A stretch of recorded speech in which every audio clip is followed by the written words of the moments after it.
नमस्ते साथीहरू, तपाईँहरू व्यवसाय गरिरहनु भएको छ र यो वैशाख महिना सुरु भएदेखि तपाईँको व्यवसाय सोचे जस्तो भइरहेको छैन वा धेरै जस्तो व्यवसायहरूको चाहिँ व्यापार व्यवसाय धेरै नै कम भइरहेको छ।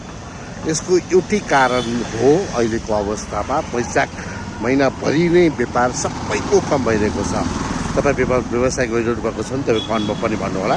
यसको एउटै कारण हो छोराछोरीको लागि गर्नुपर्ने खर्च, एडमिसन खर्च, किताब खर्च, नयाँ लुगाको खर्चले गर्दा अथाह पैसा चाहिँ आफ्नो बच्चाको लागि चाहिँ खर्च गर्नुपर्ने भएको कारण र वा परिवारले धेरै खर्च गरेकै कारण पनि यो अहिलेको महिना चाहिँ उहाँहरूले खर्च गर्नै नसकेको हो वा ग्राहक वर्गहरूसँग पैसा नभएको पनि हुनसक्छ है।